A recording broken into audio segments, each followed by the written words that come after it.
ಶ್ರೀ ಗಣಪತಿ ಭಟ್ ಇವರು ಶ್ರೀಮತಿ ಹೊನ್ನಿ ಮತ್ತು ಶ್ರೀ ಮಂಜುನಾಥ್ ಭಟ್ಟರ ದಂಪತಿಗಳ ಮಗನಾಗಿ ದಿನಾಂಕ 22 ಜುಲೈ 1966ರಂದು ವಂದೂರು ಗ್ರಾಮದ ಜಡ್ಡಿಗದ್ದೆಯಲ್ಲಿ ಜನಿಸಿದರು.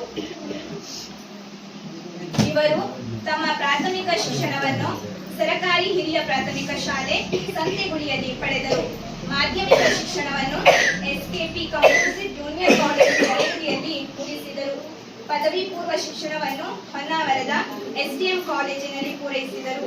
ವೃತ್ತಿ ಶಿಕ್ಷಣವನ್ನು ಕುಮಟಾದ ಟಿಸಿಎಚ್ ಕಾಲೇಜಿನಲ್ಲಿ ಪಡೆದು ಪದವಿ ಶಿಕ್ಷಣವನ್ನು ಎಸ್ಡಿಎಂ ಕಾಲೇಜಿನಲ್ಲಿ ಮುಂದುವರೆಸಿದರು.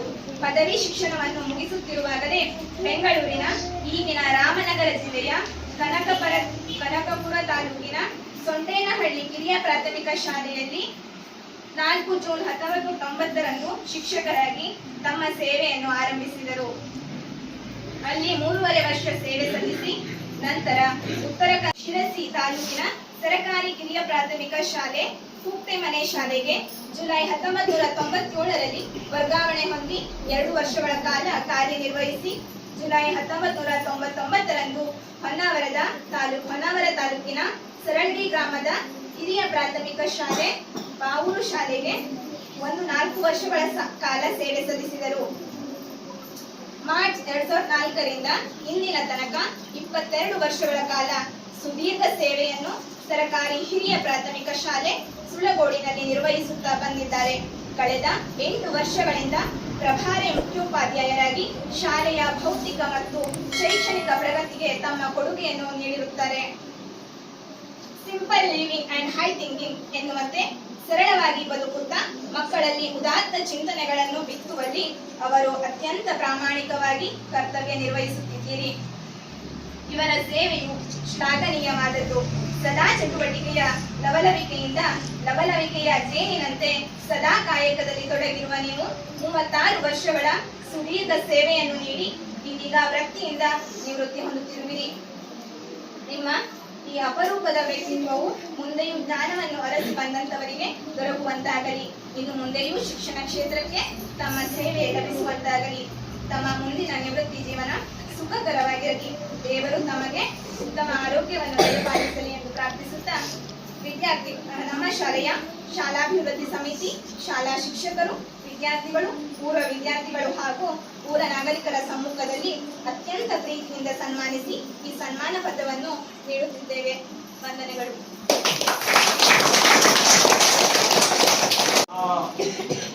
ಇವತ್ತು ಏನು ನಿವೃತ್ತಿಯನ್ನು ಹೊಂದ್ತಾ ಇದ್ದಾರೆ ಗಣಪತಿ ಭಟ್ ಅವರು, ಬಹುಶಃ ಈ ಸರ್ಕಾರಿ ನೌಕರಿಗೆ ಬಂದ ನಂತರ ನಿವೃತ್ತಿಯನ್ನು ಹೊಂದುವುದು ಒಂದು ಕಡ್ಡಾಯ ಆಗುವಂಥದ್ದು. ಯಾಕೆಂತ ಹೇಳಿದ್ರೆ 60 ವರ್ಷ ಆದ್ಮೇಲೆ ಅವನಿಗೆ ಕೆಲಸ ಮಾಡುವ ಯೋಗ್ಯತೆ ಇರಲಿ, ಯೋಗ್ಯತೆ ಇಲ್ಲೇ ಇರಲಿ, ನೀನು ನಿನ್ನದೇ ಸೇವೆ ಮಾಡಿ ಸಾಕು, ಇನ್ನು ಆರಾಮ್ ತಗೋ ಅಂತ ಹೇಳಿ ಅವರನ್ನ ಮನೆ ಕಳಿಸುವಂತೆ ಬೀಳ್ಕೊಡುವಂತಹದ್ದು ಈ ಸರ್ಕಾರದ ನಿಯಮ.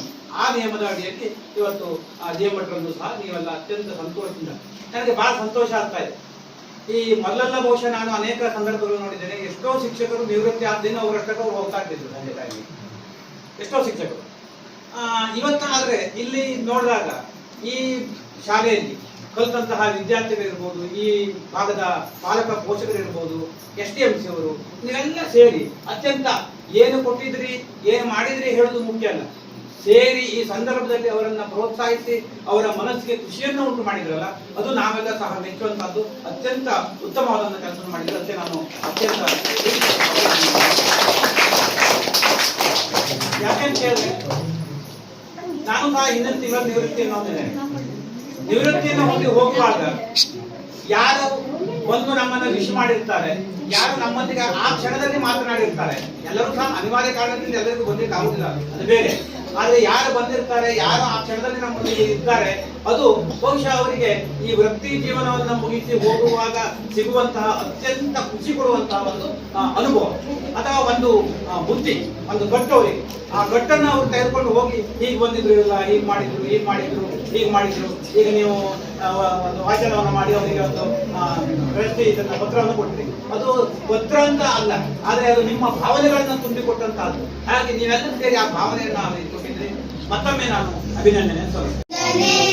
ಗುರಿಯನ್ನು ತೋರಿದ ಗುರುವಿಗೆ ವಂದನೆ, ಅಭಿನಂದನೆ.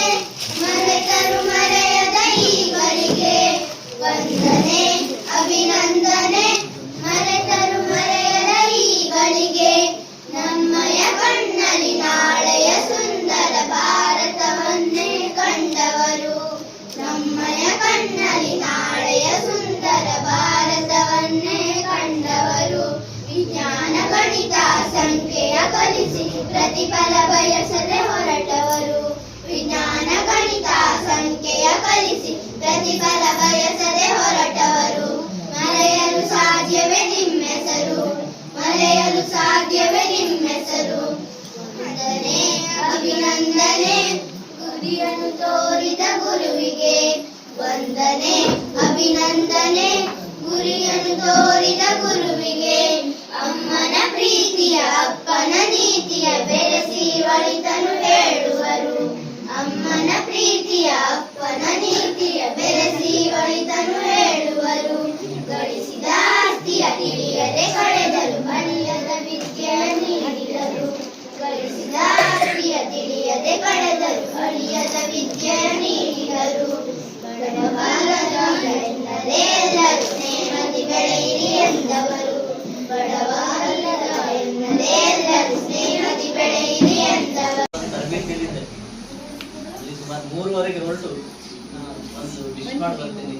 ನಮ್ಮೂರು ಶಾಲೆಯನ್ನು ಚೆನ್ನಾಗಿ ಮಾಡಿದಂಥ ಒಬ್ಬ ಟೀಚರು ಇವತ್ತು ರಿಟೈರ್ಡ್ ಆಗಿದ್ದಾರೆ. ಹಾಗಾಗಿ ಅವರಿಗೆ ನಾನು ಒಂದು ಪ್ರೋತ್ಸಾಹದ ಮಾತನಾಡಬೇಕು ಅಂದ್ಕೊಂಡು ನಾನು ನಮ್ಮ ಸರ್ ಕೇಳ್ಕೊಂಡು ಬಂದಿದ್ದೀನಿ. ಬಟ್ ನಿಮಗೆ ನಿವೃತ್ತಿ ಜೀವನದ ಶುಭಾಶಯಗಳು. ಭಾಳ ಒಳ್ಳೆಯ ಕೆಲಸ ಮಾಡಿದ್ರಿ. ಸರ್ವಿಸ್ ಡ್ಯೂಟಿ ಕೂಡ ಉತ್ತಮವಾದಂಥ ಒಂದು ಕೆಲಸವನ್ನು ಮಾಡಿದ್ರಿ. ಅದ್ರ ಫಲವಾಗಿ ನಿಮಗೆ ಒಳ್ಳೆಯ ಬುದ್ಧಿವಂತ ಮಗಳು ಹುಟ್ಟಿದ್ದಾಳೆ. ಸರಿ, ಯಾರು ಮಗಳು ಒಳ್ಳೆ ಮಕ್ಕಳು ಹುಟ್ಟಿದ್ದಾರೆ. ಒಳ್ಳೆ ಮಕ್ಕಳು ಹುಟ್ಟಬೇಕು ಅಂದ್ರೆ ನಾವು ಸರ್ವಿಸಲ್ಲಿ ಚೆನ್ನಾಗಿ ಮಾಡಿದರೆ ನಮ್ಮ ಮಕ್ಕಳು ಒಳ್ಳೇದಾಗ್ತಾರೆ ಅನ್ನುವಂಥ ಒಂದು ಭಾವನೆ.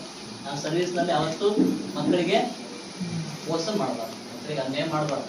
ಮಕ್ಕಳಿಗೆ ಅನ್ಯಾಯ ಮಾಡಿದ್ರೆ ನಮ್ಮ ಮಕ್ಕಳು ಕೂಡ ಅವರು ದಾರಿ ತಪ್ಪಿ ಹೋಗ್ತಾರೆ. ಒಳ್ಳೆ ಕೆಲಸ ಮಾಡಿದ್ರು, ನಿಮಗೆ ಒಳ್ಳೆ ಮಕ್ಕಳು ಹುಟ್ಟಿದ್ದಾರೆ. ಇನ್ನೂ ಕೂಡ ಏನ್ ಕಾಣ್ತೀರಿ,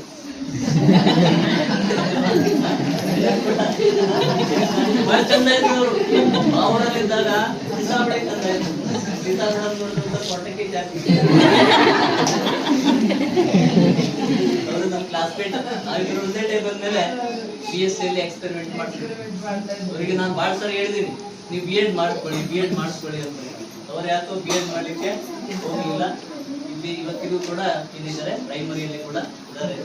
ಒಳ್ಳೆ ಭವಿಷ್ಯ ಇತ್ತು. ಮಕ್ಕಳನ್ನ ಚೆನ್ನಾಗಿ ಓದಿಸಿದ್ದಾರೆ, ಅದೇ ಸಂತೋಷ.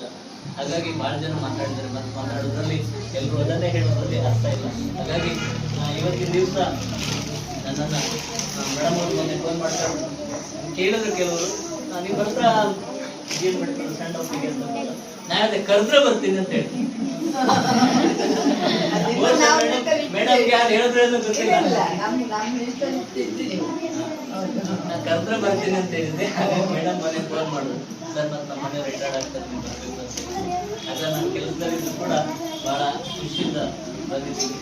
ಹಾಗೆ ನಿಮಗೆ ಒಂದು ನಿವೃತ್ತಿ ಜೀವನದ ಶುಭಾಶಯಗಳನ್ನ ಕೊಡ್ತಾ ಇದ್ದೀನಿ. ನಿಮ್ಮ ಒಂದು ಮುಂದಿನ ಜೀವನ ಕೂಡ ತುಂಬ ಸಂತೋಷ, ಶಾಂತಿ, ನೆಮ್ಮದಿಯಿಂದ ಕೂಡಿರ್ಲಿ ಅಂತಕೊಂಡು ಹಾರಿದ್ದಾರೆ.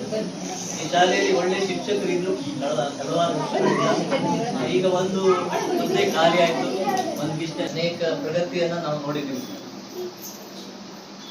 ನಾನು ಈ ಶಾಲೆಯಲ್ಲಿ ಓದಿಲ್ಲ, ನನ್ನ ಮಕ್ಕಳು ಈ ಶಾಲೆಯಲ್ಲಿ ಓದಿಲ್ಲ. ನನ್ನ ತಮ್ಮ ಓದಿದ್ದಾನೆ, ತಂಗಿ ಓದಿದ್ದಾಳೆ, ಮಕ್ಕನ ಮಗ ಓದಿದ್ದಾನೆ, ತಮ್ಮನ ಮಗಳು ಓದಿದ್ದಾಳೆ. ಇದು ನಮ್ಮೂರಿನ ಶಾಲೆ. ನಮ್ಮ ಊರಿಗೆ ಶಾಲೆ ಇಲ್ಲ.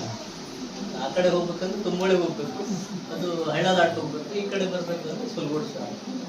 ಇದೇ ನಮ್ಮ ಆಶಾ ಮೇಡಮ್ ಅವರಿಗೆ ಕೂತ್ಕೊಂಡಿದ್ದಾರೆ. ಕೂಡ ನಮ್ಮ ಪಕ್ಕದ ಮನೆಯವರು, ಮಕ್ಕಳು ಕೂಡ ಇದೇ ಶಾಲೆಯಲ್ಲಿ ಓದಿದ್ದಾರೆ. ವಿಜಯ ಭಟ್ರು ಕಳೆದ ವರ್ಷ ಗ್ಯಾದರಿಂಗ್ ಮಾಡಿದ್ರು. ಬಹುಶಃ ಸುಲ್ಗೋಡ್ ಶಾಲೆಯಲ್ಲಿ ಗ್ಯಾದರಿಂಗ್ಗಳು ಅದಕ್ಕೆಲ್ಲ ಬಹಳ ನನಗೆ ನೆನಪಿಲ್ಲ. ನಾನು ಸುಮಾರು 2000 ಇಸ್ವಿಯಿಂದ ಇಲ್ಲಿದ್ದೀನಿ. 26 ವರ್ಷ ಆಯ್ತು. 26 ವರ್ಷದಲ್ಲಿ ಕೆರವಳ್ಳಿ ಶಾಲೆಯಲ್ಲಿ ಒಂದು ಗ್ಯಾದರಿಂಗ್ ಅಟೆಂಡ್ ಆಗಿದೆ. ಸುಮಾರು ಒಂದು 10 ವರ್ಷದ ಹಿಂದೆ ನಾನು ಕೆರವಳ್ಳಿ ಶಾಲೆಯಲ್ಲಿ ಒಂದು ಗ್ಯಾದರಿಂಗ್ ಅಟೆಂಡ್ ಆಗಿದೆ. ಜಲವಳ್ಕರ್ಗೆ ಕೂಡ ಆಗ್ತಾ ಇರಲಿಲ್ಲ. ಶತಮಾನೋತ್ಸವ ಆದ್ಮೇಲೆ ಅಲ್ಲಿ ಪ್ರಾರಂಭ ಆಗಿತ್ತು. ಅವರು ಕಳೆದ ವರ್ಷ ಕರೆದು ಜನವರಿ 26 ಜಲವಳ್ಕರ್ಕಿಯವರು ಕರೆದಿದ್ರು, ಅವರು ಕರೆದಿದ್ರು. ನಂಗೆ ಅವತ್ತು ಬರ್ಲಿಕ್ಕೆ ಆಗಲಿಲ್ಲ. ತುಂಬಾ ಏನು ನಾನು ಬರ್ತೀನಿ ಅಂತ ನಿರೀಕ್ಷೆ ಇಟ್ಕೊಂಡಿದ್ದೆ, ಬರ್ಲಿಕ್ಕೆ ಆಗಲಿಲ್ಲ. ಆಮೇಲೆ ಒಂದ್ ದಿವಸ ನಾನು ಬಂದಾಗ ಅವರು ನೀವು ಅವತ್ತು ಬಂದಿಲ್ಲ ಅಂತ ನನಗೆ ಸಹೋದ್ಯೋಗಿಯಾಗಿ ನಾನು ಒಂದೆರಡು ಮಾತುಗಳನ್ನ ಆಡ್ಲಿಕ್ಕೆ ಬಯಸ್ತೀನಿ. ನಾನು 10 ವರ್ಷಗಳಿಂದ 2016ರಿಂದ ಅಕ್ಟೋಬರ್ದಲ್ಲಿ ನಾನು ಈ ಶಾಲೆಗೆ ಬಂದೆ. ಇಲ್ಲಿ ಸುಲೋಚನಾ ಮೇಡಮ್ ಅವ್ರು ಇಲ್ಲಿ ಕೆಲಸ ಮಾಡ್ತಾ ಇದ್ರು. ನಾವಿಬ್ರು ಮ್ಯೂಚುವಲ್ ತಗೊಂಡು, ನಾನು ಯಲಗುಪ್ಪದಿಂದ ಇಲ್ಲಿ ಬಂದೆ, ಅವರು ಯಲಗುಪ್ಪ ಹೋಗಿ ಆಮೇಲೆ ರಿಟೈರ್ಡ್ ಆದ. ನನಗೆ ಬರ್ಬೇಕಿದ್ರೆ ಇಬ್ರು ಒಂದೇ ಶಾಲೆಗೆ ಬರೋದು ಬೇಡ, ನಾ ತುಂಬಾ ಹೇಳಿದ್ದೆ, ನಾವು ಇಬ್ರು ಬೇಡ, ನಾವು ಒಂದೇ ಕಡೆ ಕೆಲಸ ಮಾಡೋದು ಬೇಡ, ಮನೆಯಲ್ಲೂ ಇರ್ತೇವೆ ಶಾಲೆಯಲ್ಲೂ ಇರ್ತೇವೆ ಅಂತ. ಆದ್ರೆ ಇಲ್ಲಿ ಬಂದ್ಮೇಲೆ ನನಗೆ ಹಾಗಿದ್ದ ಅನುಭವ ಬರ್ಲಿಲ್ಲ. ಬಹಳ ನಾವು ಶಾಲೆಯಲ್ಲಿ ನಾವು ಸಹೋದ್ಯೋಗಿಗಳು, ನಮ್ಮ ಕೆಲಸ ಏನೋ, ಅವರು ಹಾಗೆ ನಾನು ಹಾಗೆ, ನಮ್ಮ ಕರ್ತವ್ಯ ಏನೋ ಅದನ್ನ ಮಾಡ್ಕೊಂಡು ಬಂದಿದ್ದೇವೆ. ಅವರು ನನ್ಗೆ ಮಾಲತಿ ಟೀಚರ್ ಹೇಳ್ತಿದ್ರು, ನನ್ಗೆ ನೆನಪಾಗ್ತದೆ, ಅವರು ತಮ್ಮ ಮನೆಯವರೋಳು ಇದು ಮಾಡೋದಿಲ್ಲ, ಹಿಂದೆ ಬಂದು ನೋಡ್ತಿದ್ರು ಅವ್ರು ಏನ್ ಮಾಡ್ತಾರೆ ಅಂತ. ಕಿಟಕಿಯಿಂದ ಬಂದು ನೋಡ್ತಿದ್ರು ಟೀಚರ್ ಏನ್ ಮಾಡ್ತಾ ಇದ್ದಾರೆ ಅಂತ, ಕೆಲಸ ಮಾಡ್ತಾರ ಇಲ್ವೋ ಅಂತ. ಅವರು ಅಷ್ಟು ನಿಷ್ಠುರವಾದ, ಹೌದು, ರಮೇಶ್ ಮಲ್ಲಪ್ಪ ಸರ್ ಹೇಳಿದಾಗೆ ನೇರ ನುಡಿ, ಎಲ್ಲವನ್ನ ಅವ್ರಿಗೆ ಏನು ತಪ್ಪು ಕಾಣಿಕ ಆಗಿದ್ದಾಗ ಅವ್ರು ಹೇಳ್ತಾರೆ, ಅದನ್ನ ನಮ್ಮನ್ನ ತಿದ್ದಲಿಕ್ಕೆ ನೋಡ್ತಾರೆ. ಮತ್ತೊಂದು ಕ್ಷಣ ಹೀಗೀಗ ತಪ್ಪಾಗಿತ್ತು, ಅದು ನಿಮ್ಗೆ ತಿದ್ಕೊಳ್ಬೇಕು ಅನ್ನೋದನ್ನ ಮನವರಿಕೆ ಮಾಡ್ಕೊಳ್ತಾರೆ. ಅದು ತುಂಬಾ ಇಷ್ಟವಾದ ಸಂಗತಿ. ಒಂದ್ಸಲ ಹೌದು, ಅವ್ರದ್ದು ಇದನ್ನು ಹೇಳಿದಾಗ ಒಂದ್ಸಲ ನಮಗೂ ಇಷ್ಟು ಬಂದಂಗ ಆದ್ರೂ ಹಳೆ ಮತ್ತೊಂದ್ಸಲ ವಿಚಾರ ಮಾಡಿದಾಗ ಅದು ಸರಿ ಇದೆ. ಅವರು ಪ್ರತಿಯೊಂದು ಇದ್ರಲ್ಲೂ ಹಾಗೆ. ಮತ್ತೆ ಸಣ್ಣ ಕೆಲಸ ಆಗ್ಲಿ ದೊಡ್ಡ ಕೆಲಸ ಆಗ್ಲಿ, ಅವರು ಇದೇ ಹೇಳಲ್ಲ, ಮನೇಲಾಗ್ಲಿ ಎಲ್ಲೇ ಆಗ್ಲಿ, ಅದು ಸಣ್ಣ ಕೆಲಸ ಬಿಡೋದಿಲ್ಲ, ಅದಕ್ಕೆ 100% ಎಫರ್ಟ್ ಆಗ್ತದೆ ಅವ್ರಿಗೆ. ಅದು ಹಾಕೋದು ಅವರು ಸ್ವಭಾವ. ಅದು ನಾನೇ ಒಮ್ಮೊಮ್ಮೆ ಹೇಳ್ತೇನೆ, ನಿಮಗೆ ಎಲ್ಲದನ್ನು ಒತ್ತ ಇದಾಗಿ ತಗೊಳ್ಬೇಡಿ, ಆಮೇಲೆ ಹೆಲ್ತಿಗೆ ತೊಂದರೆ ಆಗ್ತದೆ. ಅದು ಹಾಗಲ್ಲ, ಅದು ಹೇಗಾಗ್ಬೇಕು ಹಾಗಾಗ್ಬೇಕು, ಆ ರೀತಿ ಸ್ವಭಾವ. ಅದು ದೊಡ್ಡದಾಗ್ಲಿ ಚಿಕ್ಕದಾಗ್ಲಿ, ಒಂದು ಸಣ್ಣ ಮಕ್ಕಳು ಹೇಳಿದ ಮಾತಾಗ್ಲಿ ದೊಡ್ಡವ್ರು ಹೇಳಿದ ಮಾತಾಗ್ಲಿ, ಅದನ್ನ ಅವರು ಅಷ್ಟು ವಿಚಾರ ಮಾಡಿ ಅದು ಸರಿಯಾಗಿದೆ ಆದ್ರೆ ಅದನ್ನ ತಗೊಳ್ತಾರೆ. ಅವ್ರ ಸ್ವಭಾವ, ಅದನ್ನ ನಾನು ತುಂಬಾ ಇಷ್ಟಪಡ್ತೇನೆ. ನೇರ ನುಡಿ, ನಮ್ಮ ಮಕ್ಕಳಿಗೂ ಹಾಗೆ ನೇರ ನುಡಿ. ನನ್ನ ಮಗಳಿದ್ದಾಳಲ್ಲ, ತಂದೆಯವರು ಹಾಗೆ ಅವಳು ಅಮ್ಮ ನಿಮ್ದು ಹೀಗಿದ್, ನಮ್ದೇನೋ ಒಂದು ತಪ್ಪು ಕಟ್ಟ, ಇದು ನಿಮ್ ತಪ್ಪು ಅಂತ ಆಗಿದ್ದಾಗ ಹೇಳ್ತಾಳೆ. ಅದು ನ್ಯಾಯವಾಗಿರ್ತದೆ ಅವ್ರ ಮಾತು.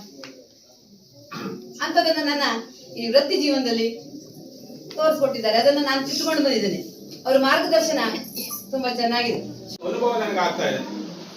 ಶಾಲೆ ಚಿಕ್ಕದಾದ್ರೂ ಕೂಡ ಒಳಗಡೆಗೆ ಹೊರಗಡೆಗೆ ಎಲ್ಲ ಕಡೆಗೂ ಜನ ತುಂಬಿದ್ದಾರೆ. ಒಂದು ಜಾತ್ರೆಯಲ್ಲಿ ಯಾವ ರೀತಿ ಜನ ಕಿಕ್ಕಿರು ಸೇರ್ತಾರೆಯೋ ಆ ದಿಶೆಯಲ್ಲಿ. ಇದಕ್ಕೆ ಕಾರಣ ಅವರು ಇಲ್ಲಿ ಯಾವ ರೀತಿಯಾದಂತಹ ಸೇವೆಯನ್ನ ನೀಡಿದ್ರು ಹೇಳುವುದನ್ನ ತೋರಿಸ್ಕೊಡ್ತಾ ಇದ್ದಾರೆ. ಹಾಗಾಗಿ ಯಾವ ಶಿಕ್ಷಕರು ಉತ್ತಮವಾದ ಶಿಕ್ಷಣವನ್ನು ನೀಡ್ತಾರೋ ಅವರ ಮೇಲೆ ಅಭಿಮಾನದಿಂದ ಎಲ್ಲ ಅಭಿಮಾನವನ್ನ ಇಡೀ ಊರಿನವರು ತೋರಿಸ್ತಾರೆ ಅಂತ ಹೇಳಿದ್ರೆ ಅದಕ್ಕೆ ಸಾಕ್ಷಿ ಆಗ್ತಾ ಇದೆ ಈ ಒಂದು ಸಂದರ್ಭ ಅಂತ ಹೇಳಲಿಕ್ಕೆ ತುಂಬಾ ಹೆಮ್ಮೆಯಿಂದ ನಾನು ಹೇಳಲಿಕ್ಕೆ ಇಷ್ಟಪಡ್ತೇನೆ. ಹಾಗೆ ಶ್ರೀವಲ್ಲುರ್ಗಿ ಶಾಲೆಯಲ್ಲಿ 22 ವರ್ಷಗಳ ಕಾಲ, ಅದು ರೋಡ್ ಸೈಡ್ ಶಾಲೆಯಲ್ಲಿ ಸೇವೆಯನ್ನ ಮಾಡುವುದು ಅಷ್ಟು ಸುಲಭದ ಕೆಲಸ ಅಲ್ಲ. ಅಧಿಕಾರಿಗಳು ಬರ್ತಾ ಇರ್ತಾರೆ, ಹಾಗಾಗಿ ಪ್ರಾಂಪ್ಟ್ ಇರಬೇಕಾಗ್ತದೆ. ಶಾಲೆಯಲ್ಲೂ ಕೂಡ ಉತ್ತಮ ಗುಣಮಟ್ಟದ ಶಿಕ್ಷಣವನ್ನು ಕಾಯ್ದುಕೊಳ್ಬೇಕು, ಜೊತೆಗೆ ಎಲ್ಲ ಕಾಗದ ಪತ್ರಗಳನ್ನು ಮಾಡಬೇಕು. ಹಾಗಾಗಿ ಇಂಥ ಒಂದು ಸಂದಿಗ್ಧ ಪರಿಸ್ಥಿತಿಯಲ್ಲೂ ಕೂಡ ಇವುಗಳನ್ನೆಲ್ಲ ಅಚ್ಚುಕಟ್ಟಾಗಿ ನಿಭಾಯಿಸಿ ಇವತ್ತು ತಮ್ಮೆಲ್ಲರ ಒಂದು ಅವರ ಒಂದು ಪ್ರತಿಭೆ ಮಕ್ಕಳಿಗೆ ನೀಡಿ ಮಕ್ಕಳನ್ನ ತಯಾರಿ ಮಾಡಿ ಏನು ಇಲಾಖಾ ನಿಯಮದಂತೆ ನಿವೃತ್ತಿಯನ್ನ ಹೊಂದ ಇರುವಂತಹ ಜೇಮಠ್ ಸರ್ ಅವರು, ನಾನು ಮೊದಲಿನಿಂದನೂ ಅವರನ್ನ ಬಲ್ಲೆ. ಬಹಳ ಸರಳ ವ್ಯಕ್ತಿತ್ವದ ಶಿಕ್ಷಕರು, ಮಿತವಾದ ಮಾತು, ನೇರ ನುಡಿ, ಯಾವುದಾದರೂ ಕೂಡ ಖಂಡಿಸ್ತಾರೆ. ನಾನು ಹಲವು ತರಬೇತಿಗಳಲ್ಲಿ ಅವರನ್ನು ನಾನು ಗಮನಿಸಿದ್ದೆ. ಏನೇ ಆದರೂ ನೇರವಾಗಿ ಕೇಳಿಬಿಡುವಂಥದ್ದು, ನ್ಯಾಯ, ಅವರಿಗೆ ಅನ್ಯಾಯವನ್ನು ಸಹಿಸುವುದಿಲ್ಲ. ಹಾಗೆ ಬಹಳ ಎಲ್ಲರನ್ನ ಪ್ರೀತಿಯಿಂದ ನೋಡ್ತಾರೆ. ಮತ್ತು ಅದು ಅಷ್ಟೇ ಹೊತ್ತಿಗೆ ಆಮೇಲೆ ಬೆಂತಾನೇನು ಹೇಳುತ್ತೆ ನಾನು ಬೇಕಾದಂಗೆ ಕೇಳ್ತಾರೆ, ಬೇರೆಯವ್ರಿಗೆ ಕೇಳ್ತಾರೆ. ಆ ರೀತಿ ಸ್ವಭಾವ. ನಾನೇನೋ ಆ ಗಳಿಗೆಯಲ್ಲಿ ಮಾತಾಡ್ಬಿಟ್ಟೆ, ಅವ್ರಿಗೆ ನೋವಾಯ್ತೇನೋ ಹೇಳುವಂತ ಮನ ನೊಂದ್ಕೊಳ್ಳುವಂತ ಒಂದು ಜೀವ ಅದು. ಹಾಗಾಗಿ ಎಲ್ಲರೂ ತಾನು ಸುಖವಾಗಿರ್ಬೇಕು, ಎಲ್ಲರೂ ಸುಖವಾಗಿ ಇರಬೇಕು ಹೇಳುವಂತ ಬಯಸುವಂತವರು ಶ್ರೀಯುತ ಜೇಮಠ್ ಸರ್ ಅವರು. ನಮ್ಮ ತಾಲೂಕಿನಲ್ಲಿ ಇವತ್ತು 10 ಶಿಕ್ಷಕರು ನಿವೃತ್ತಿ ಆಗ್ತಾ ಇದ್ದಾರೆ. ಇದೊಂದು ಪ್ರೀತಿ ವಿಶ್ವಾಸಕ್ಕೆ ಏನ್ ಮಾತಾಡಬೇಕು ಎಲ್ಲ ಪಾಲಕರು ಮಕ್ಕಳು ತುಂಬಾ ಹೊರೆ ಮುಗಿಸಿದ್ದೇನೆ. ಒಂದು ಕಾಣಿಕೆಗಳನ್ನು ಕೊಟ್ಟು ನಾನು ಏನ್ ಮಾಡಿದೆ, ನಮಗೂ ಒಟ್ಟಲ್ಲಿ 22 ವರ್ಷ ಇವರೆಲ್ಲ ನಾನು ಪ್ರಾಮಾಣಿಕ ಸೇವೆ ಮಾಡಿದೆ. ಈ ಸಂದರ್ಭದಲ್ಲಿ ನಾನು ನಮ್ಮ ಹೆತ್ತವರನ್ನ ಮೊದಲು ನೆನೆಸ್ಕೊತಿದ್ದೆ. ನನ್ನ ತಂದೆ ತಾಯಿಗಳು ತುಂಬಾ ಬಡತನದಲ್ಲಿದ್ರು, ಅವರು ನಮ್ಗೆ ಶಿಕ್ಷಣ ಕೊಡಿಸಿದ್ದಾರೆ. ಅವರಿಬ್ರು ಈಗಿಲ್ಲ, ಆದ್ರೂ ಅವರ ನೆನಪು ತುಂಬಾ ಆಗ್ತದೆ. ನಾನು 89ರಲ್ಲಿ ಇಂಟರ್ವ್ಯೂ ಹೊರಡುವಾಗ ನಮ್ಮ ತಂದೆ ಬೆಡ್ ಇಡೋದು. ಅಪ್ಪ ಹೋಗ್ಬರ್ತೇನೆ interview ಅಂತ ಹೇಳಿದ. ಹೌದು, DLRC ಸಿಸ್ಟಮ್ ಇತ್ತು ಸರ್. ಹೋಗ್ಬರ್ತೇನೆ ಅಂದಾಗ ಮಾತು ಕೂಡ ಹೊರಡ್ತಾ ಇರ್ಲಿಲ್ಲ. ಏನೋ ಸಣ್ಣ ಧ್ವನಿಯಲ್ಲಿ ಅಡ್ಡಿಲ್ಲ ಹೋಗಿ ಒಳ್ಳೇದಾಗಲಿ ಕೈ ಮಾಡಿ ಒಂದು ಮಾತು ಹೇಳಿದ್ರು, ಪ್ರಾಮಾಣಿಕವಾಗಿ ಕೆಲಸ ಮಾಡೋಣ ಅಂತ ಬಂದ್ರು, ಸತ್ಯವನ್ನು ಬಿಡಬೇಡ ಅಂತ ಹೇಳಿದ್ರು. ನಾನು ಆ ಒಂದು ಅವರ ಒಂದು ಮಾತಿನ ಕೊನೆಗಳಿಗೆ ಮಾತಿನ ಪ್ರೇರಣೆ ನೀವೆಲ್ಲ ನಾನು ಎಷ್ಟು ಮಟ್ಟಿಗೆ ಮಾಡಿದೆ ಅಂತ ನಂಗೆ ಗೊತ್ತಿಲ್ಲ. ನಿಮ್ಮೆಲ್ಲರ ಅನಿಸಿಕೆಯಂತೆ ಸಾಧ್ಯವಾದಷ್ಟು ಪ್ರಾಮಾಣಿಕವಾಗಿ ನನ್ನ ವೃತ್ತಿಗೆ ನ್ಯಾಯ ಒದಗಿಸ್ಬೇಕು. ಇನ್ನು ನಾವು ಸರ್ಕಾರದ ಉದ್ಯೋಗಿಯಾಗಿ ಸರ್ಕಾರದ ಸಂಬಳವನ್ನು ತಗೊಂಡು ನಾವು ಅದಕ್ಕೆ ದ್ರೋಹ ಬರಬೇಡ ಸರಿಯೋದೇ. ಆ ರೀತಿ ಮಾಡಿದ್ದೇನೆ ನಾನು ಅಂದ್ಕೊಂಡಿದ್ದೇನೆ, ನೀವೆಲ್ಲ ವ್ಯಕ್ತಪಡ್ತೀವಿ. ಹಾಗಾಗಿ ಭಗವಂತ ನಮ್ಮ ಅಡ್ಜಸ್ಟ್ ಸರ್ ನಮ್ಮ ಮಕ್ಕಳು ಕೂಡ ಉತ್ತಮ ಶಿಕ್ಷಣ ಪಡೆದು ಅವ್ರ ಕಾಲ ಮೇಲೆ ಅವ್ರು ನಿಂತಿದ್ದಾರೆ. ಇನ್ನು ನಮ್ಮ ಸಹ ಶಿಕ್ಷಕರು ಅವರಿಬ್ಬರು ಹೌದು, ಮೊದಲಿದ್ದವರು ಈಗ ಇದ್ದಾರೆ, ಎಷ್ಟು ಕೂಡ ಬಂದಿದ್ದಾರೆ. ತುಂಬಾ ಕೋಆಪರೇಷನ್. ನಾವು ಹೇಳಿ ಮಾತು ಅದೇ ಒಂದೇ ಕುಟುಂಬ ತರ ಬದುಕಬೇಕು. ನಮ್ಮ ಸರಿ ಏನೋ ಭಿನ್ನಾಭಿಪ್ರಾಯ ಇರ್ತದೆ, ಆದ್ರೆ ಸರ್ ಯಾವ್ದಾದ್ರೂ ಹೀಗೆ ಸುಳ್ಗೋಡ್ ಶಾಲೆಯಿಂದ ಒಂದು ಈ ಶಿಕ್ಷಕರಲ್ಲಿ ಇದಿದೆ ಅಂತ ಬಹುಶಃ ನೀವು ರಾಶಿ ವರ್ಷ ಕೆಲಸ ಮಾಡಿದ್ರಿ, ಬಂದ ಸುಳ್ಳು ಅಂದ್ಕೊಂಡಿದ್ದೀರಿ. ಕಂಪ್ಲೇಂಟ್ ಬರಲಿಲ್ಲ ಯಾವ್ದು ಹೀಗೆ ಶಿಕ್ಷಕರು ಅಲ್ಲಿ ಶಾಲೆಯಲ್ಲಿ ಹಾಗೆ ಮಾಡ್ಕೊತಾರೆ ಹೇಗೆ ಮಾಡ್ಕೊತಾರೆ ಅಂತ ಬಂದಿಲ್ಲ ಅಂತ ನಾನು ಅಂದ್ಕೊಂಡಿದ್ದೀನಿ.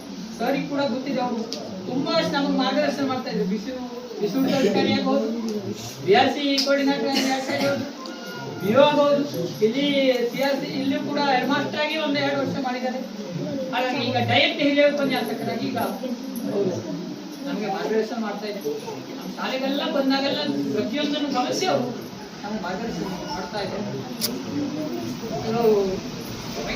ಏನಿಲ್ಲ, ಅದು ಒಂದು ಸರ್ಕಾರದ ನಿಯಮಕ್ಕೆ ಗೊತ್ತು ಬಿಟ್ಟು ನಮಗೆ ಶಿಕ್ಷಕರು ಕೊಡ್ಲಿಕ್ಕೆ ರಚನೆ ಆಯ್ತು. ನಾನು ಅದು ಒತ್ತಡ ಆಗ್ಬೇಕಾಗಿ ಏನಾದ್ರು ಮಾಡಿ ನೀವು ಮನ್ಸು ಮಾಡಿ ಮಾಡ್ಕೊಂಡಿದ್ವಿ, ಆಫೀಸಿಗೆ ಹೋಗಿ ಹೋಗಿ ಬಿಡ್ಕೊಂಡಿದ್ವಿ. ಆದ್ರೆ ಅವರು ಅಂದ್ರೆ ವೇಕೆನ್ಸಿ ಇರಲಿಲ್ಲ. ಹಾಗಾಗಿ ಗೆಸ್ಟ್ ಟೀಚರ್ ಕೊಡ್ಕೋ ನಿಯಮದ ಪ್ರಕಾರ ಕೊಡಲಿಲ್ಲ, ವೇಕೆನ್ಸಿ ಇರಲಿ, ವೇಕೆನ್ಸಿ ಆಗ ಆದ್ರೂ ಕೇಳಿದೆ ಸರ್, ಜನ ಮಾಡೋದು ಕಷ್ಟ. ಈಗ ನಮ್ಮ ವ್ಯವಸ್ಥೆಯಲ್ಲಿ ವಾಪಸ್ ಶಿಕ್ಷಕರು ಆನ್ಲೈನ್ ಕೆಲಸ ಕಾಗಪತ್ರಕ್ಕೆ ಬೇಕು. ಒಬ್ಬರೇ ಆಗ ಒದ್ದಾಡ್ತಿದ್ರು. ಆಗ ಅದು ಒಂದು ಮಾಡೋದು ಹೆಡ್ ಮಾಸ್ಟರ್ ಪೋಸ್ಟ್ ಹೋಯ್ತು, ಆಗ ಅಸಿಸ್ಟೆಂಟ್ ಬಂದಿದ್ರು. ಆದ್ರೆ ನಮ್ಗೆ ಒಂದೇ ಒಂದು ಗೊತ್ತಿದೆ, ಒಂದೇ ಒಂದು ಮಗು ಕಡಿಮೆಯಾಗಿ 12 ಮಾಡ್ಬಿಟ್ಟು 11 ಇತ್ತು. ಆ ವರ್ಷ ರೂಲ್ಸ್ 12 ಕೇಸ್. ಅವು ಒಬ್ಬರು ಸಹಜವಾಗಿಯೂ ಹೆಚ್ಚುವರಿಯಾಗಿ ಹೋಗ್ಬೇಕಾಯ್ತು. ಅವರು ಒಳ್ಳೆಯ ಟೀಚರ್ ಆಗಿ ಆವಾಗ ನಮಗೆ ವೇಕೆನ್ಸಿ ಇಲ್ಲ, ಹೌದು ಕೊಡ್ಲಿಲ್ಲ. ಆದ್ರೆ ನಂತರ ವರ್ಷಗಳಲ್ಲಿ 2 ಪ್ರತಿ ವರ್ಷ ಬರುವಾಗಿದ್ರೆ ನಮ್ಗೆ ಬೇಗ ಸಿಗ್ಬಿಟ್ಟು 2-3 ವರ್ಷಕ್ಕೆ ಒಂದ್ಸಾರಿ ರಿವೈಸ್ ಆಗುತ್ತೆ. 15 ಆ ಮಕ್ಕಳು ಬಂದ್ಮೇಲೆ ತಕ್ಷಣ ಒಂದು ಪೋಸ್ಟ್ ಕ್ರಿಯೇಟ್ ಮಾಡಿಟ್ಬಿಟ್ಟು ತಕ್ಷಣ ನಮ್ಗೆ ಶಾಲೆ ಬಂದಾಗ ಹೇಳಿ, ನೀವು ಒಂದು ಪೋಸ್ಟ್ ಕ್ರಿಯೇಟ್ ಮಾಡಿದ್ರೆ ಮಕ್ಕಳು ಉಳಿಸ್ಬೇಡಿ, ನೀವು ಆ ಸಂಖ್ಯೆಯನ್ನು ಕಾಯ್ಕೊಡಿ ಅಂತ ಹೇಳಿ ಆ ಒಂದು ಆಧಾರದ ಮೇಲೆ ಇವತ್ತು ಸಲ ಸಿಕ್ಕಿದೆ. ನಮ್ಮ ಮತ್ತೊಂದು ಎಷ್ಟು ಟೀಚರ್ ನನ್ನ ಬದಲಾಗಿ ಬರ್ತಾರೆ ಬಂದಿದ್ದಾರೆ. ಯಾರ್ಯಾರು SDMC ಅವರಿದ್ದಾರೆ, ಪಾಲಕೋಟಿಗಳು, ನಿಮ್ಮ ಸಹಾಯ ತುಂಬಾ ಇದೆ. ನಿಮ್ಮನ್ನ ಸ್ಮರಿಸ್ಕೊಳ್ಳೇಬೇಕು. ಈಗಿರುವಂತರು ಇಂದು 5 ಜನ SDMC ಅಧ್ಯಕ್ಷರಾಗೋದ್ರು, ಸದಸ್ಯರಾಗೋದ್ರು, ಎಲ್ಲ ಮಕ್ಕಳ ಶಿಕ್ಷಣ ಮುಗಿದ ತಕ್ಷಣ ಅವರು ಸಹಜವಾಗಿ ಹುದ್ದೆಯಿಂದ ಹೋಗ್ಬಿಡ್ತಾರೆ. ಪ್ರತಿಯೊಬ್ಬರನ್ನು ನೆನೆಸ್ಕೊಳ್ತೇನೆ ಸರ್, ಪ್ರತಿಯೊಬ್ಬರನ್ನು. ಇವತ್ತು ಕೂಡ ಈ SDMC ಬಹಳ ಚೆನ್ನಾಗಿದೆ. ನಮಗೆ ಇವತ್ತಿನ ಸರ್ಕಾರಿ ಶಾಲೆಗಳಲ್ಲಿ, ಪ್ರೈವೇಟ್ ಶಾಲೆಯಲ್ಲಾದ್ರೆ ಅವ್ರದೇ ಬಾಡಿ ಇರ್ತದೆ, ಡೊನೇಷನ್ಗೆ ಎತ್ಕೋತಾರೆ, ಕೆಲಸ ಮಾಡ್ಕೊಂಡು.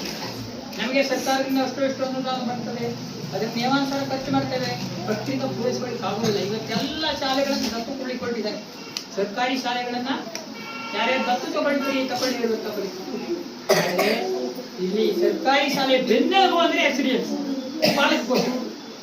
ನೀವು ಬೆನ್ನೆಲುಬು ತುಂಬಾ ಸಹಕಾರ ಕೊಟ್ಟಿದ್ದಾರೆ ಸರ್, ತುಂಬಾ ಅಭಿಮಾನದಿಂದ ಹೇಳ್ತೇನೆ. ಬಹಳ ಹೆಮ್ಮೆ ಇದೆ. ನಾನು ಈ ಒಂದು ಶಾಲೆಯ ಎಲ್ಲ ಪಾಲಕರ ಬಗ್ಗೆ, ಪೋಷಕರ ಬಗ್ಗೆ ಮತ್ತು ಎಲ್ಲ SDMC ಅಧ್ಯಕ್ಷರು, ಸದಸ್ಯರು, ಪ್ರತಿಯೊಬ್ಬರ ಬಗ್ಗೆ ಹೆಮ್ಮೆ ಇದೆ. ಏನಾದರೂ ಒಂದು ಕೆಲಸ ಆಯ್ತು ಮಾಡ್ಕೊಡೋದು.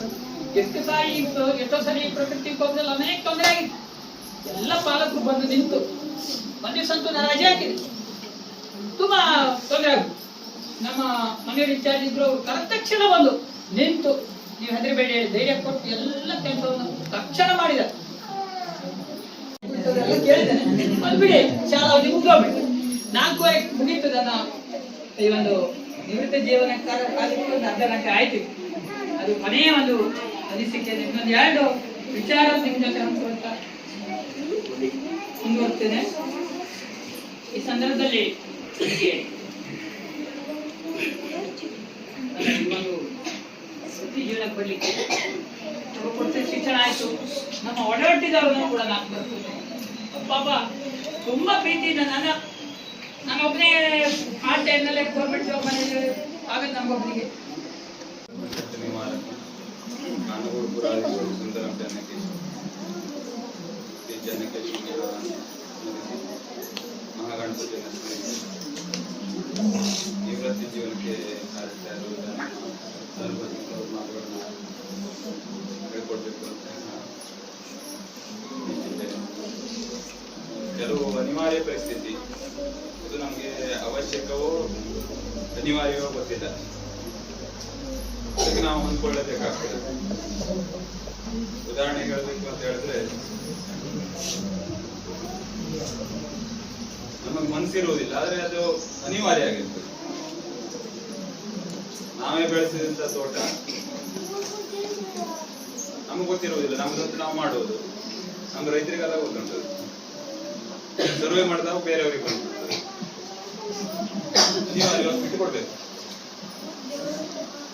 ಹಾಗೆ ಮತ್ತೆ ಬೆಳೆದಂತ ಹೆಣ್ಮಕ್ಳನ್ನ ಮದುವೆ ಮಾಡಿ ಕೊಡುವಂತ ಸಂದರ್ಭ ಇರ್ಬೋದು, ಅನಿವಾರ್ಯ. ಹಾಗೆ ಮತ್ತೆ ನಾವು ಚೆನ್ನಾಗಿ ಬೆಳೆಸಿದಂತ ಹಸು, ಎಮ್ಮೆ ಅಂತವು ಸಹ ಒಂದು ವಾಡಿಕೆಯಲ್ಲಿ ಒಂದು ಮಾತುಂಟು, ಸೋಮವಾರ ಕರಾಗ್ತದೆ ಕೊಡ್ಬೇಕು, ಕೊಡುವುದು ಅನಿವಾರ್ಯ. ನಮ್ಮೊಂದು ಮನಸ್ಸಿರುವುದಿಲ್ಲ, ಹಾಗೆ ಮತ್ತು ಅನಿವಾರ್ಯ ಪರಿಸ್ಥಿತಿಯಲ್ಲಿ ನಾವಿದ್ದೇವೆ. ಈ ಶಾಲೆಗೆ ಅವರ ವೃತ್ತಿ ಜೀವನ ಮತ್ತು ಅವಶ್ಯಕತೆ ಇತ್ತು. ದೀರ್ಘವಾಗಿ ಈ ಶಾಲೆಯಲ್ಲಿ ವೃತ್ತಿಯನ್ನು ಕಳೆದಿದ್ದಾರೆ. ಬಹಳ ಚಟುವಟಿಕೆಯಿಂದ ಎಲ್ಲ ಕಾರ್ಯವನ್ನು ಮಾಡಿದ್ದಾರೆ. ಯಾಕಂತ ಕೇಳಿದ್ರೆ ಇಲ್ಲಿ ಬಹಳ ಕಷ್ಟ ಮಾಡೋದು, ಸುಲಭ ಇಲ್ಲ. ಅವರು ಬಹಳ ಸುಲಭದಲ್ಲಿ ಮಾಡ್ತಿದ್ರು. ಯಾರನ್ನಾದ್ರೂ ಇಟ್ಕೊಂಡು ಏನಾದ್ರೂ ಮಾಡಿ ಆ ಕೆಲಸವನ್ನು ಮಾಡದೆ ಬಿಡುವುದಿಲ್ಲ. ಕೇಳಿದ್ರೆ ಇಲ್ಲಿ ಒಂದು ನೀರಿಗೆ ನಾರಾಯಣ ಗೌಡ ನನ್ನ ಹತ್ರ ಕೇಳ್ಕೋಬೇಕು, ಅದು ಆ ಪಂಪ್ ಸೆಟ್ ಹಾಳಾಗೋದು ಎಷ್ಟಲ್ಲ, ಇದಾಗೋದು ಎಷ್ಟಲ್ಲ, ಇಲ್ಲ ಕ್ವಾಡ್ ಬಂದು ಪಂಚ ಇದು ಮಾಡುವುದು ಎಷ್ಟಲ್ಲ, ಬಹಳ ಸಲ. ಅವಾಗ ಯಾವಾಗಾದ್ರೂ ನಮ್ಮನ್ನು ಕರೆಯುವುದು, ಅದನ್ನು ಕರೆಯುವುದು, ಮೆಕ್ಯಾನಿಕ್ ಏನಾದ್ರು ಮಾಡಿ ಅದನ್ನು ರಿಕಾರ್ಡ್ ಮಾಡಿ ಅಡುಗೆ ಸಿಬ್ಬಂದಿಯವರಿಗೆ ಏನು ತೊಂದರೆ ಆಗದೆ ಅವರಿಗೆಲ್ಲ ವ್ಯವಸ್ಥೆ ಮಾಡಿ ಬಹಳ ಉತ್ತಮ ರೀತಿಯಲ್ಲಿ ಯಾರನ್ನು ಕಾಂಟ್ಯಾಕ್ಟ್ ಆಗಬೇಕು ಅದನ್ನೆಲ್ಲ ಕಾಂಟ್ಯಾಕ್ಟ್ ಆಗಿ ಬಹಳ ಉತ್ತಮ ರೀತಿಯಲ್ಲಿ ಒಂದು ಮಾದರಿಯಾಗಿ ಅವರ ಕಾರ್ಯವನ್ನು ನೆರವೇರಿಸಿಕೊಂಡು ಬಂದಿದ್ದಾರೆ. ಹಾಗೆ ನಾವು ಹೇಳ್ಬೋದು, ಆದ್ರೆ ಅವರು ನಿವೃತ್ತಿ ಜೀವನದಲ್ಲಿ ಅನೇಕ ವಿಷಯಗಳನ್ನ ಅಥವಾ ಸಂಗತಿಗಳನ್ನ ಏನೇನು ಮಾಡಬೇಕು ಅನ್ನೋದು ಅವರು ಕನಸು ಇರ್ತದೆ. ಅದಕ್ಕಾಗಿ ಆ ಸಮಯವನ್ನು ಮೀಸಲಾಗಿ ಇಡ್ತಾರೆ. ಅವರ ಕನಸುಗಳೆಲ್ಲ ಈಡೇರಲಿ ಅನ್ನೋದಾಗ ನಾವು ದೇವರಲ್ಲಿ ಆಚರಿಸ್ತಾ ಇದ್ದೇವೆ ಈ ಸಂದರ್ಭದಲ್ಲಿ. ನಮಸ್ಕಾರಗಳು. ಕಾಲ ಉರುಳಿದರೂ ನೆನಪುಗಳು ಮಾಸುವುದಿಲ್ಲ. ನಿಮ್ಮ ಸವಿ ನೆನಪಿನ ಬುತ್ತಿ ನಮ್ಮಿಂದ ಮರೆಯಾಗುವುದಿಲ್ಲ. ಹೊಸ ಹಾದಿಯಲ್ಲಿ ನಿಮ್ಮ ಹೆಜ್ಜೆಯು ಸುಖವಾಗಿರಲಿ. ನಿಮ್ಮ ಮುಂದಿನ ಜೀವನ ಮತ್ತಷ್ಟು ಉಜ್ವಲವಾಗಲಿ ಎಂದು ಬಯಸುತ್ತಾ ಈ ಕಾರ್ಯಕ್ರಮದಲ್ಲಿ ಉಪಸ್ಥಿತರಿರುವ GS ನಾಯ್ಕ್ ಸರ್, ಡಯಟ್ನ ಹಿರಿಯ ಉಪನ್ಯಾಸಕರು, ಇವರಿಗೆ ನಮ್ಮ ಶಾಲೆಯ ಪರವಾಗಿ ಹಾಗೂ SDMC ಸದಸ್ಯರ ಪರವಾಗಿ, ಪಾಲಕ ಪೋಷಕರ ಪರವಾಗಿ ತುಂಬು ಹೃದಯದ ಧನ್ಯವಾದಗಳನ್ನು ಅರ್ಪಿಸುತ್ತೇನೆ.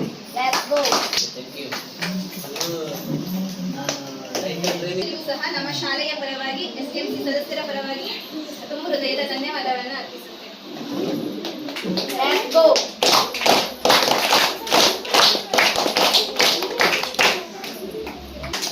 ಈ ಕಾರ್ಯಕ್ರಮದಲ್ಲಿ ಉಪಸ್ಥಿತರಿರುವ CRP ಮೇಡಮ್ ಆದ ಸರಿತಾ ಬಾಂದೇಕರ್ ಮೇಡಮ್ ಅವರಿಗೂ ಕೂಡ ನಮ್ಮ ಶಾಲೆಯ ಪರವಾಗಿ SDMC ಸದಸ್ಯರ ಪರವಾಗಿ ಎಲ್ಲ ಪಾಲಕ ಪೋಷಕರ ಪರವಾಗಿ ತುಂಬು ಹೃದಯದ ಧನ್ಯವಾದಗಳು. ಕಪ್ಪು.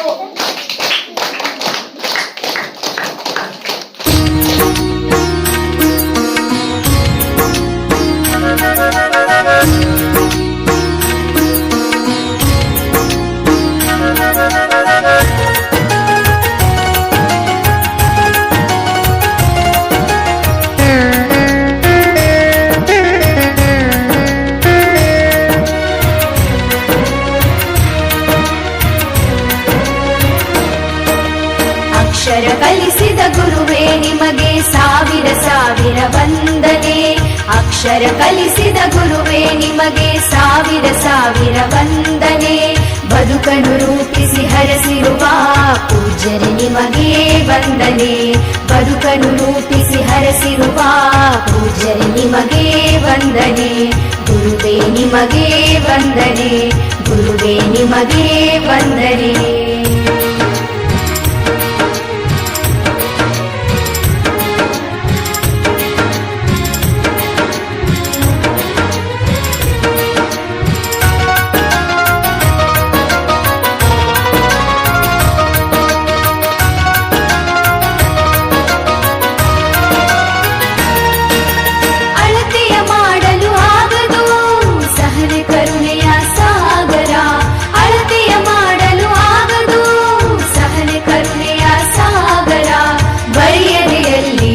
ನಿಂತಿರಿ ಅರಿವಿನ ಹಣತೆ ಸಾವಿರ.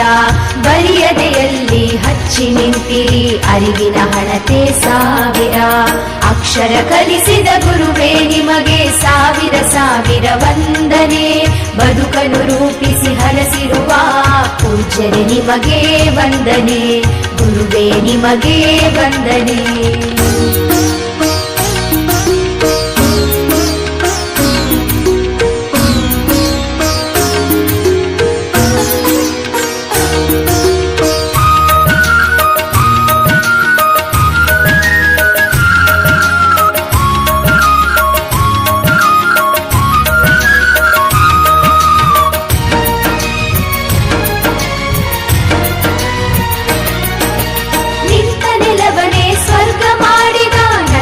ವನದ ದೇವರು ನಿಂತ ನೆಲವನೇ ಸ್ವರ್ಗ ಮಾಡಿದ ನಂದನವನದ ದೇವರು.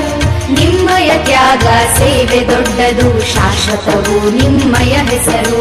ನಿಮ್ಮಯ ತ್ಯಾಗ ಸೇವೆ ದೊಡ್ಡದು ಶಾಶ್ವತವು ನಿಮ್ಮಯ ಹೆಸರು.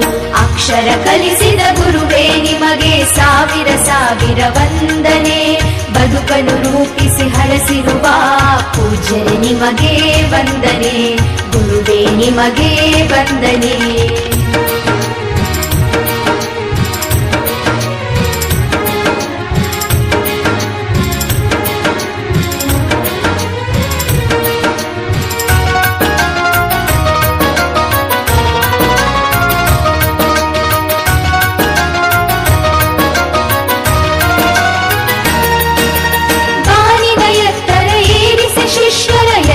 ನೀಡಿದ ಕಲ್ಪತರು ಬಾರಿನ ಎತ್ತರ ಏರಿಸಿ ಶಿಷ್ಯರ ಎಲ್ಲವ ನೀಡಿದ ಕಲ್ಪತರು.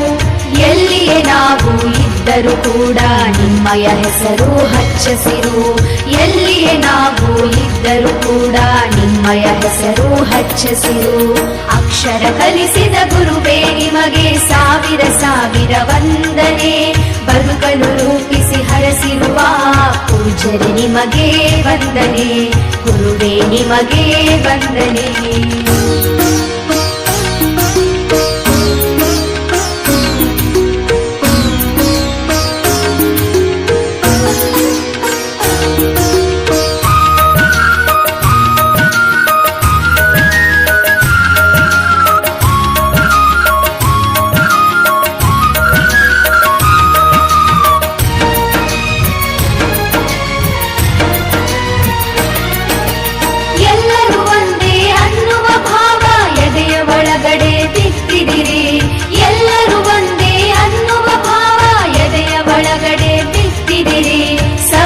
ಜ್ಞಾನದ ಬುತ್ತಿಯನು ಬಾಳಿನ ಯಾನಕ್ಕೆ ಕಟ್ಟ ಕಟ್ಟಿಕೊಟ್ಟಿರಿ ಸವೆಯದ ಜ್ಞಾನದ ಬುತ್ತಿಯನ್ನು ಬಾಳಿನ ಯಾನಕ್ಕೆ ಕಟ್ಟಿಕೊಟ್ಟಿರಿ ಅಕ್ಷರ ಕಲಿಸಿದ ಗುರುವೇ ನಿಮಗೆ ಸಾವಿರ ಸಾವಿರ ವಂದನೆ ಅಕ್ಷರ ಕಲಿಸಿದ ಗುರುವೇ ನಿಮಗೆ ಸಾವಿರ ಸಾವಿರ ವಂದನೆ ಬದುಕನ್ನು ರೂಪಿಸಿ ಹರಸಿರುವ ಪೂಜ್ಯರೇ ನಿಮಗೆ ವಂದನೆ ಬದುಕನ್ನು ರೂಪಿಸಿ ಹರಸಿರುವ ಪೂಜ್ಯರೇ ನಿಮಗೆ ವಂದನೆ ಗುರುವೇ ನಿಮಗೆ ವಂದನೆ ಗುರುವೇ ನಿಮಗೆ ವಂದನೆ ಗುರುವೇ ನಿಮಗೆ ವಂದನೆ